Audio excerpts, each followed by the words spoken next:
A última mensagem da série Reencontro com Alegria é sobre orações que cultivam a alegria. Que orações cultivam a alegria? Pois na semana que vem nós começamos uma nova série de mensagens alusivas ao Natal. Nesse Natal, sejam surpreendidos pela paz. Dia 4, redescobertos pela paz. Dia 11, restaurados pela paz. Dia 18, sustentados pela paz. Lembrando que dia 25, nem dia 1º, nós teremos encontro. Eles serão no dia 21 e no dia 28. Então, dia 21, quarta-feira, às 20 horas, é o nosso encontro de Natal com o tema Inspirados pela Paz. Esses são os 4 temas de Natal. No dia 28, a gente entende que muita gente vai estar junto com as suas famílias, então nós faremos algo um pouco mais próximo aqui, sentado em cadeiras, orando, batendo um papo a respeito das nossas expectativas para o ano de 2023 e tudo mais. Então, já guardem essa agenda. Achei, paz, um tema apropriado para o Natal esse ano, pois Jesus Cristo é o príncipe da paz. Então, eu creio que nesse cenário que a gente tem vivido, a paz dele é justamente o que nós precisamos. E para falar, então, do último tema dessa mensagem, orações que cultivam, que vão afofando o nosso coração para que sintamos paz, o texto é de Filipenses, ainda o último capítulo agora, dessa vez o capítulo 4, versículos de 6 a 7, que tem tudo a ver com o texto da abertura do nosso encontro aqui essa noite. Não andem ansiosos por coisa alguma, mas em tudo, pela oração e súplicas, e com ação de graças, apresentem seus pedidos a Deus, e a paz de Deus, que excede todo entendimento, guardará os seus corações e as suas mentes em Cristo Jesus. Um texto também que é bem conhecido. Eu comecei esse mês, a série, perguntando se as pessoas ao seu lado consideram você uma pessoa feliz. Vocês lembram disso? Foi a pergunta desse ano. Já estou mudando o ano já, né? E hoje eu quero trazer uma outra pergunta. A minha pergunta é: como é que você está? Como é que você está aqui hoje? Como você está chegando aqui nesse dia 18, é isso? 17 de dezembro. 27 de novembro, já estou em dezembro, gente. Como é que você está aqui hoje? Como tem estado o seu coração diante de tantas lutas que a gente tem vivido e ouvido nos últimos tempos, que a gente tem presenciado, né? Você já parou para fazer essa análise? Tem gente que tem medo de fazer essa análise, né? Porque não gosta do que vê. Mas essa é uma pergunta honesta que você precisa fazer, autêntica contigo. Paulo nos convida a sermos alegres sempre no Senhor, repito, alegres, mas a gente já sabe, se nós estamos acompanhando essa série, que Paulo está falando de felicidade, de bem-estar. Ele está falando aqui, na verdade, de você se sentir de um estado e não de um sentimento, de uma emoção, perdão. Que estado você avaliaria sua mente e o seu corpo? E é pensando nesse estado que Paulo nos convida a pensar em como é que eu estou. Como é que você está? Já parou para pensar? Se você buscar aí os sentimentos que estão no seu coração, o que sai daí? Essa é uma pergunta totalmente autêntica. No final do ano eu gosto de fazer faxina no meu guarda-roupa. Eu dou um monte de coisa, mas a gente também precisa fazer faxina no coração, como a gente faz no guarda-roupa, né? Paulo começa aqui essa conversa no primeiro versículo, o qual eu vou dividir em 3 partes. Ele começa dizendo assim: não andem ansiosos por coisa alguma, mas em tudo. É assim que Paulo começa. Se seu coração está ansioso, se existe algum resquício de ansiedade, de expectativa, ele está te convidando a pensar nisso. E não só pensar, mas olhar para você mesmo agora e falar: o que está me deixando ansioso? Porque, segundo ele, tudo isso deve ser apresentado a Deus em pedidos. Lembra que eu falei no começo do nosso encontro? Entre olhar para a realidade a partir dos olhos paganizados e dos olhos de quem caminha com o reino de Deus, essa música linda, bela. Nathalie, precisamos cantar mais essa música Venha o Teu Reino. Essa é a consciência que a gente tem que ter. Se a gente tem consciência do reino de Deus, que está em tudo, tudo na nossa vida, nas nossas amizades, na nossa família, no nosso trabalho, na maneira que a gente opera no mundo, como é que estão meus pedidos a Deus? O que eu tenho apresentado a Deus? E Paulo, então, ele traz uma fórmula bem simples de 3 orações que cultivam a felicidade, que nos ajudam a lidar com toda essa inquietude, porque ansiedade aqui é sinônimo de inquietude. Eu estou sentado às vezes com a Cláudia, eu estou falando de mim, tá, gente? Não estou falando de vocês, estou falando de mim. Eu estou sentado às vezes com a Cláudia fala assim, para de balançar essa perna. Por que você está balançando essa perna? E quando eu me pego, eu já estou balançando de novo. Eu paro por um segundo, nem isso. Daqui a pouco eu estou assim de novo. Aí mexe a mesa. Por quê? Isso é um sinal. Não é o único sinal, mas é um sinal de inquietude. Eu não consigo não consigo ficar num lugar tranquilo. Eu tenho esse sinal, eu tenho outros também. Eu estava compartilhando agora com os amigos, que a gente esperava. Isabelle está no Brasil com o Tom, não conheço meu neto ainda. A expectativa é que ele chegasse amanhã, já estão no Brasil desde o dia... Nem vou arriscar a data, vou arriscar dia, desde a última segunda. Pegaram Covid na viagem, os 3. Não sei se vou ver amanhã como é planejada. Lembra que eu falei? Uma coisa é de ter uma coisa na ideia, a outra é quando esse negócio trata a respeito da gente. Aí a gente começa a fazer uma briga interna. Falou, poxa, mas não é justo. Eu, por exemplo, Cláudio, eu fui para lá para ver nascer. Nasceu uma semana depois, não vi.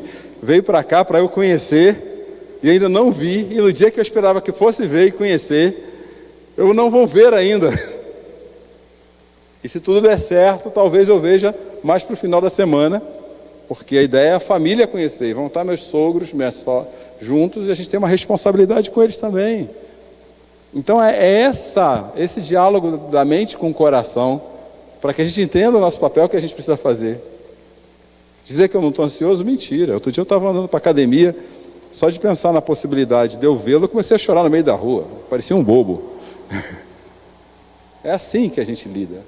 Não tem como a gente desvencilhar a emoção de razão, porque, como eu já disse aqui nessa série, qualquer decisão nossa, em última instância, é um ato emocional. Você toma decisões em alguma coisa que você registrou que é emocional. E eu preciso ter clareza entre quem eu sou e quem Deus quer que eu seja no reino dele. E quando eu me sinto incapaz de tratar essas questões internas sozinhas, eu preciso ir para as ferramentas que Deus dá. Só que essas ferramentas não podem ficar só na minha cabeça, elas precisam fazer parte da minha vida. E para Paulo, esse estado de inquietude, em primeiro lugar, ele tem que ser colocado diante de Deus. Às vezes a gente, por estar muito tempo praticando a oração ou não, ela vai automatizando. Você já parou para reparar nas últimas orações? Eu me pego às vezes orando, e não foi 1 ou 2 vezes, eu estou repetindo as mesmas palavras, os mesmos pedidos, eu estou orando porque tenho que orar.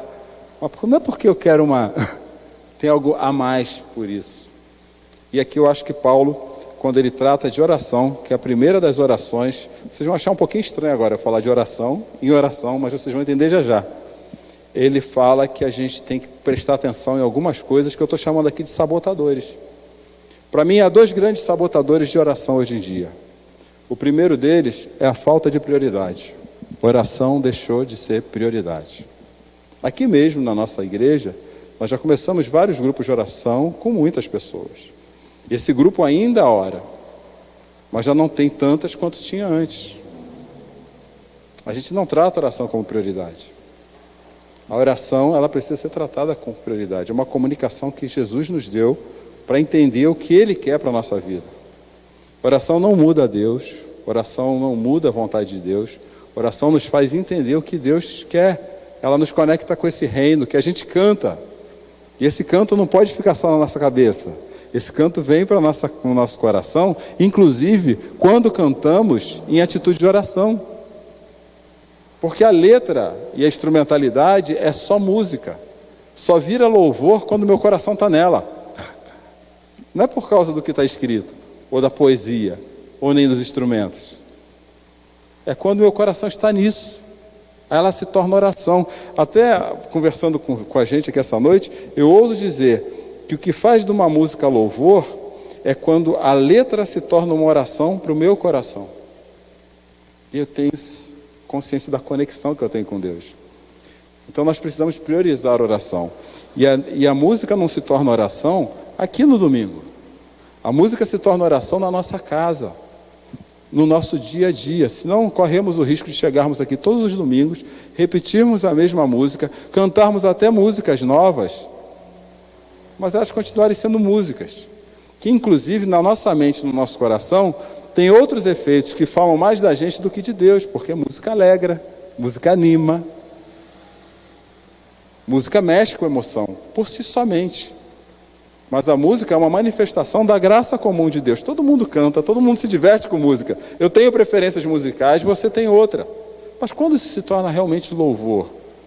Quando ela expressa uma vida de oração. O outro sabotador da oração é a mentalidade. E a grande culpa da mentalidade, dizem alguns entendidos, é a tecnologia. O mundo gira muito rápido, com muita informação o tempo todo. A tecnologia tende a deixar nossas mentes inquietas. Isso é natural. Eu sou um imigrante digital. Talvez aqui nativo digital seja... Quantos anos você tem, Nina? 18, né? Ainda está meio imigrante ainda, viu? Lala também está nessa faixa? É. Mas se você pegar gerações mais novas, se você pegar o Tom, por exemplo, 5 meses, 6 meses fazendo agora, ele já é um nativo, ele já nasce com a tecnologia. O Felipe estava ali, nós estávamos ensaiando, ele estava lá no celular. Outro dia eu estava com o filho do pastor Renato, uma figura, 4 anos de idade, a gente estava filmando, e o menino dele ajoelhou, botou um celular em cima de uma cadeira e estava ali, ó. E vou falar a verdade, eu acho que nós gravamos umas 5, 6 aulas e ele estava na mesma posição. Só virava porque eles são nativos, eles não têm dificuldade com isso. A nossa mente tem. E quando a gente tem muita informação o tempo todo para filtrar, a nossa mente fica agitada, ela vai para frente e para trás. Agora pega uma mente habituada a estar agitada e traz para a oração. Quem consegue orar assim, com a mente assim? Então eu acho que o segundo grande sabotador da vida de oração é a forma que a nossa mente está sendo treinada. Nós precisamos retreinar a nossa mente para orar. E é treinamento mesmo. Aliás, eu ensino isso, se você quiser depois aprender. Como treinar a sua mente para orar. Eu preparo a minha mente, isso é fisiológico, isso é físico, isso é meu. E aí sim eu vou me conectar com Deus no meu ambiente de oração, seja seu quarto, onde quer que seja. Eu oro muito bem tomando banho. Eu oro realmente, é brincadeira não. Deus fala umas coisas para mim no banho. A gente tem características diferentes, né? Não é de joelho, não é de pé, não é na sala, não é no quarto, não é nada disso. É em secreto. O secreto é onde você tem paz, tranquilidade, você tem conexão consigo mesmo para orar. 2 sabotadores da oração. Ela deixou de ser prioridade e a nossa mente hoje não colabora para que a gente tenha orações verdadeiras, orações bem conectadas, não vou nem chamar de verdadeiras. E Paulo nos traz em outros versículos algumas orientações se nós queremos reverter esse quadro. A primeira é Romanos capítulo 12, versículo 12, quando ele diz assim: alegrem-se na esperança, sejam pacientes na tribulação e perseverem o quê? Na tribulação. Eu vou fazer 54 anos de vida. E sem sombra de dúvida alguma, talvez esse seja o momento da minha vida que eu tenho sido mais desafiado a orar. Pela quantidade de tribulações que a gente tem vivido pessoalmente e no cenário à nossa volta. Se nós quisermos nos conectarmos com a oração do jeito que ela é, prioritariamente, nós precisamos ser mais fervorosos durante as tribulações da nossa vida. Eu tenho muita dificuldade com pessoas que vão dando margem para outras agendas. Eu tenho dificuldade comigo com isso mesmo. Porque as coisas vão acontecendo e você vê quem tem o hábito de usar a agenda. Eu acho que quem tem o hábito de guardar a agenda na cabeça tem um outro problema que precisa lidar, porque é muito difícil. Com o tempo fica muito difícil.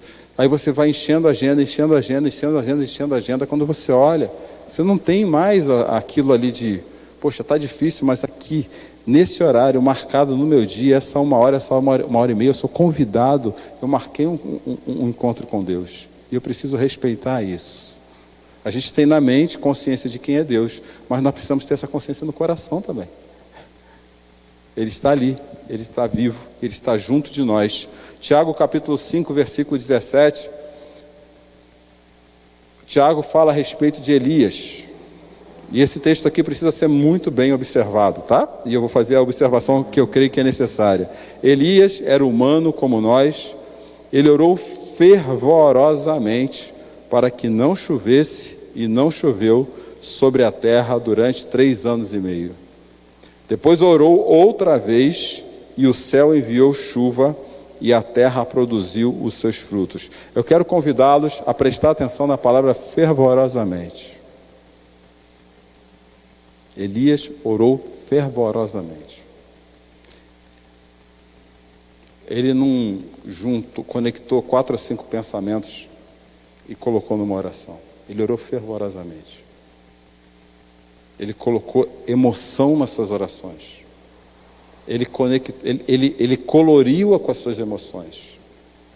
Agora, o que eu falo que precisa ser observado nesse texto, não é porque Elias chorou que Deus fez chover. Deus tinha um propósito em fazer chover e não fazer chover, que já estava pronto. Elias foi o canal que, através da oração dele, mostrou que Deus tem poder. Esse parêntese precisa ser feito, senão a gente começa a achar que a oração faz com que Deus mude as coisas. Não faz. A oração revela o que Deus está fazendo. E eu preciso colocar fervor nas minhas orações. Eu lembro de um seminarista, e já trouxe esse exemplo outras vezes, talvez caiba aqui novamente, para quem não ouviu. Quem ouviu, eu peço desculpas. A gente tem a prática, às vezes também diluída com a pressa, de orar antes das refeições. Aí um dia lá no seminário, você já vai para quase 20 anos, um seminarista parou, trouxe as compras no mercado, aquele dinheiro contado de seminarista, que nem dinheiro de estagiário, né? Só dá para 2 salsichas, um pacote de pão e tudo mais. E ele colocou as compras no chão, assim, a gente morava no alojamento, e ele orou assim pelas compras. Um outro amigo seminarista olhou, falando: por que você está orando pelas compras? Bom, eu estou orando pelas compras porque já está orado, a gente não precisa orar na hora de comer, porque aí a gente está com pressa, não vai atrasar. Mas é isso que a gente faz. A gente ora pelas compras para não orar pela comida.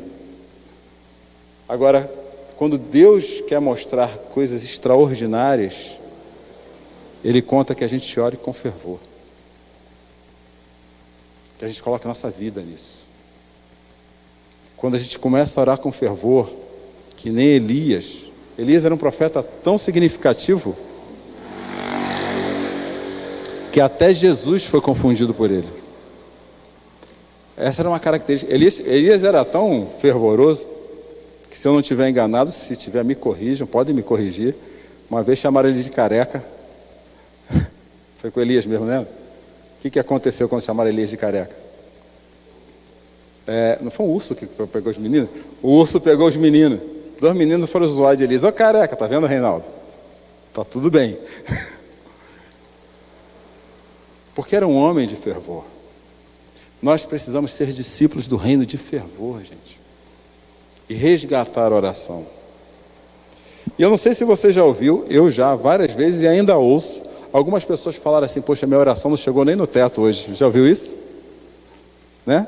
E a sensação que a gente tem é essa, que a gente ora e não acontece nada. Que a gente ora e as coisas não mudam. Sou só eu que vivo essa sensação ou você também? É uma sensação ruim de sentir, né? De orar, às vezes anos falando a mesma coisa para Deus e não muda. Mas eu quero trazer uma palavra de conforto a respeito das suas orações, da sua oração e da minha oração, que vai aparecer no livro que revela a verdade a respeito de todas as coisas, Apocalipse capítulo 5. Quando Jesus recebe o livro da história, ele abre esse livro, aparecem 4 anciãos, prostraram-se diante do Cordeiro. Cada um deles tinha uma harpa e taças de ouro, cheias de incenso, que são o quê? As suas orações.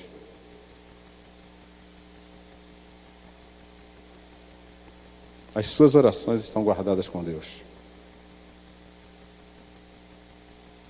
Todas elas.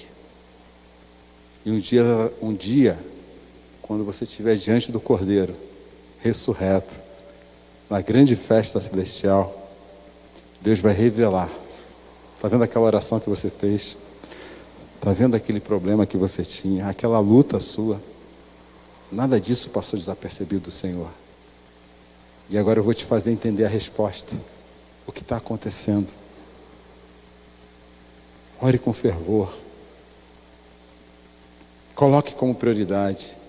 E jamais esqueça, Deus está ouvindo tudo.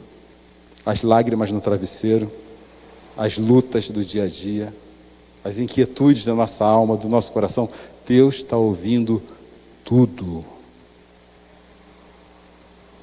Mas não é só a oração que Paulo fala que cultiva a alegria. Ele colocou uma outra palavra aqui, que é súplica. Essa é um pouquinho mais difícil de perceber o significado dela para Paulo. Súplica para Paulo, ela é uma oração, só que é uma oração que remete à urgência. Cláudio, mas está demorando muito o que eu espero que aconteça, o que eu no mínimo eu queria que aconteça. Aí Paulo falou, não ore só, suplique.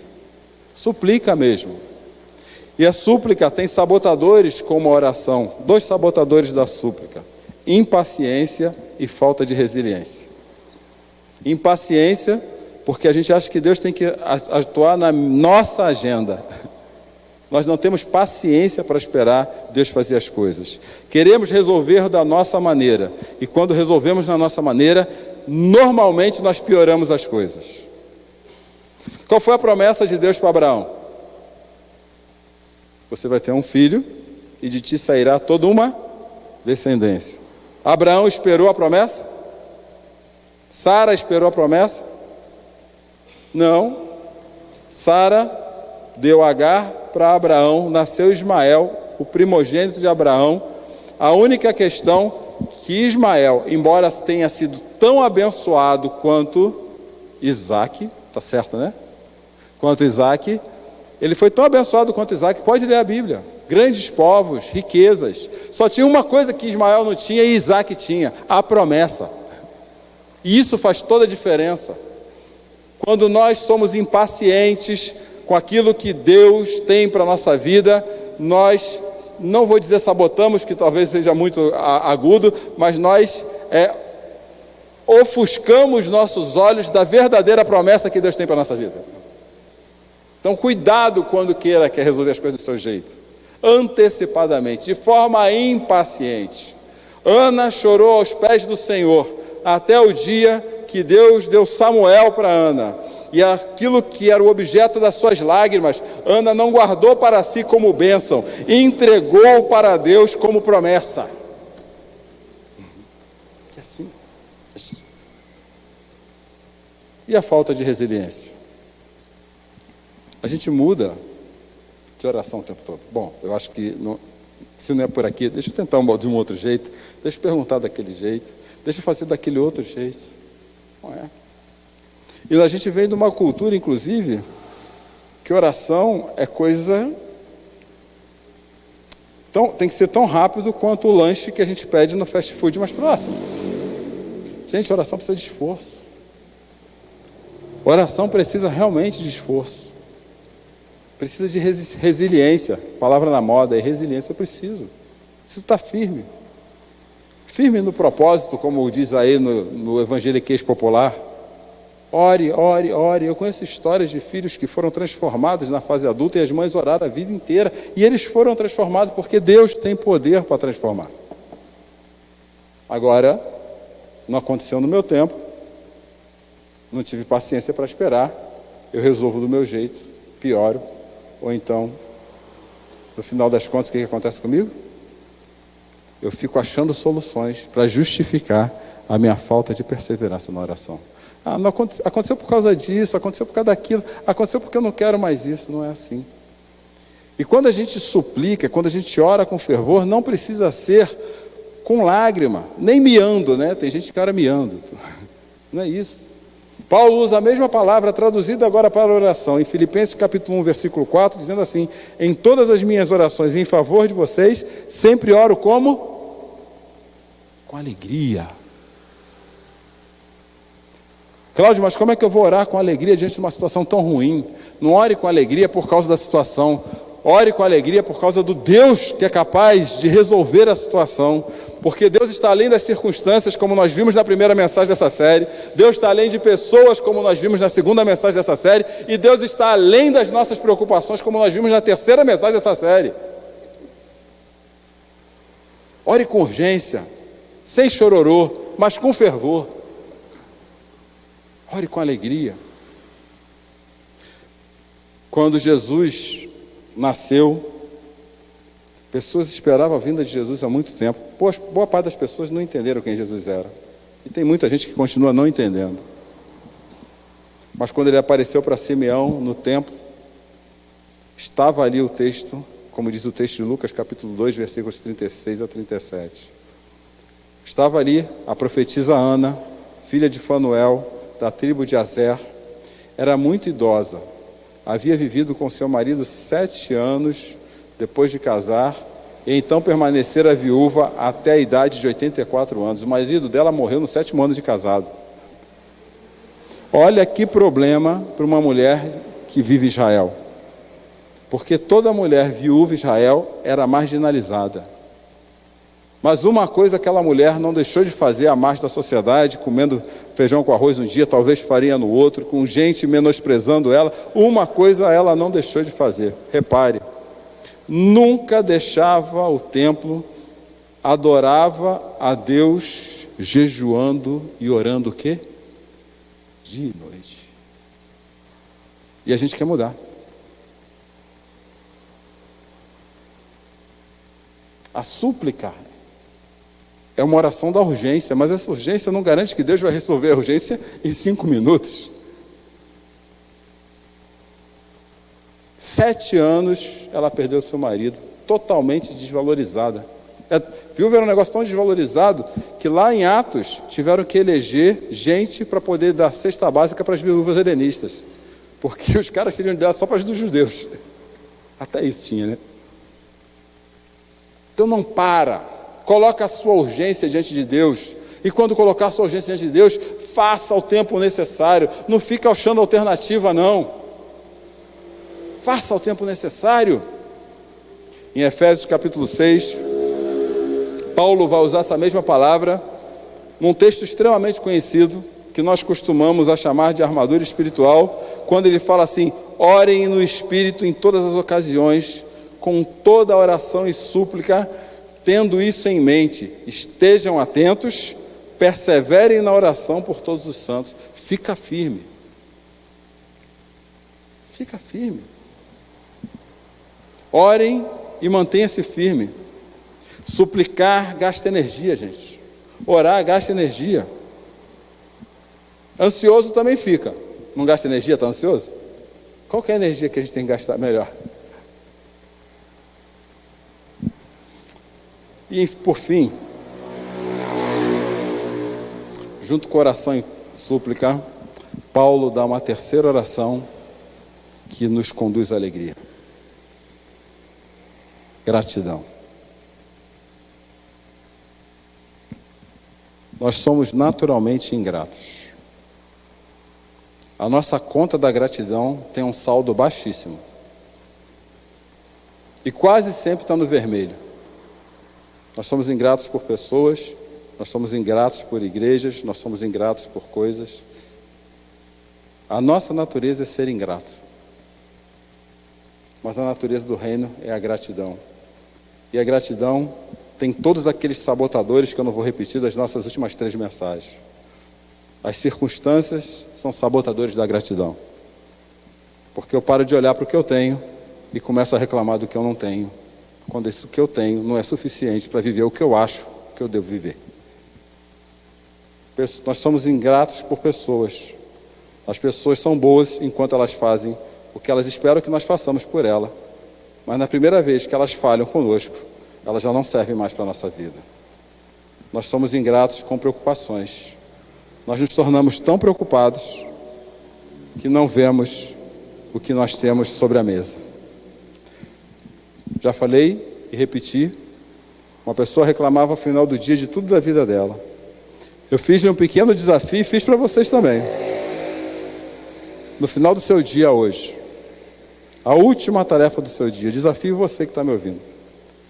Pega um papel e escreva: apesar de tudo, eu sou grato por... E para a gente isso tem um significado muito mais profundo, porque nós sabemos a fonte da nossa gratidão. As pessoas são gratas por coisas, e você vai reparar que nós temos muito mais para agradecer a Deus do que reclamar com Ele. Quando fala-se de gratidão, Paulo em Colossenses capítulo 2, versículo 6, versículo 7. Estou certo, gente. Estou meio bugado, não reparem não. Mais do que o normal. Paulo diz assim: portanto, assim como vocês receberam a Cristo Jesus, o Senhor, continuem a viver nele, enraizados e edificados neles, firmados na fé, como foram ensinados, transbordando o quê? Gratidão. A nossa natureza é ser ingrata, e o nosso hábito é olhar para o problema. Mas Deus, todo dia, quando você abre os seus olhos, Ele está te trazendo soluções. E se eu estiver firmado nele, enraizado nele, eu vou perceber motivos de gratidão todo dia.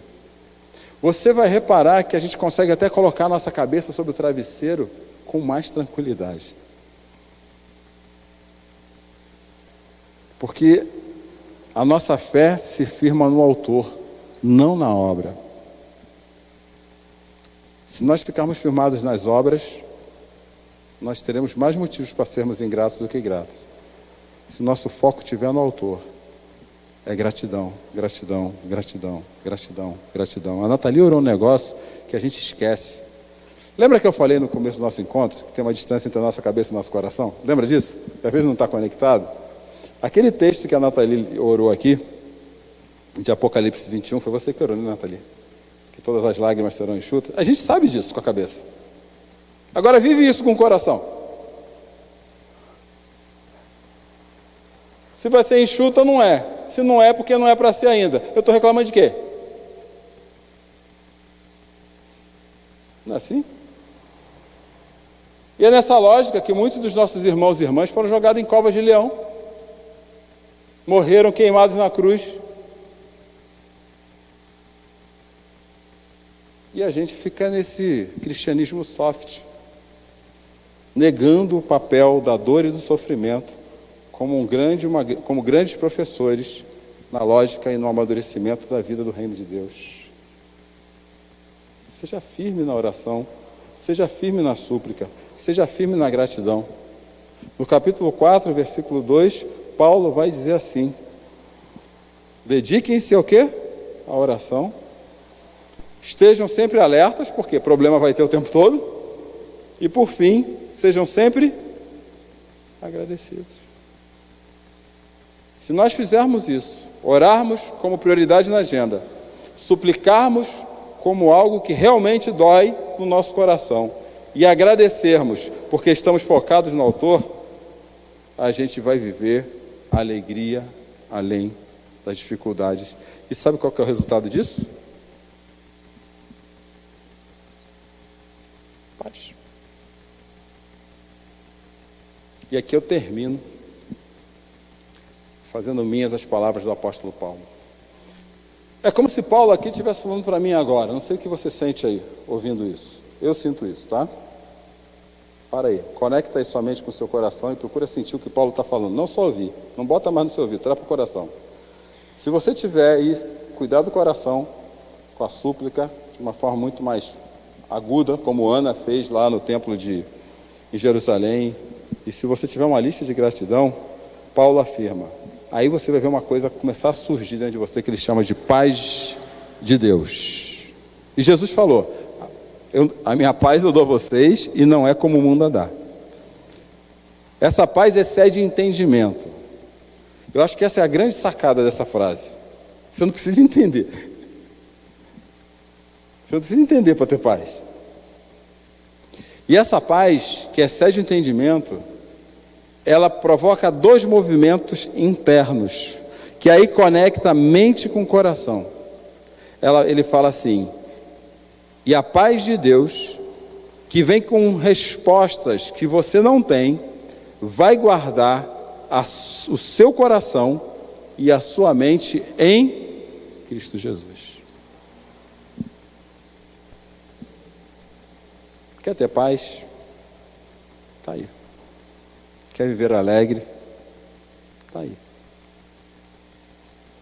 Quer que a felicidade seja um estado na sua vida, mesmo nos dias ruins? Está aí. Reveja a sua agenda de oração. Reveja o teor da sua oração. E faça uma lista diária de gratidão a Deus. Daqui a uma semana você me conta o que aconteceu. Você nem vinha, eu não vou chamar ninguém para dar testemunho não, mas me conta. Manda um WhatsApp. Uma semana. Desafio você a fazer uma semana de lista de gratidão todo dia à noite. Uma gratidão a Deus, não é pela bênção não, que tem gente que é mais grato pela bênção do que por quem deu a bênção, tá? Gratidão a Deus, porque são orações que cultivam alegria, com certeza. Que Deus nos abençoe.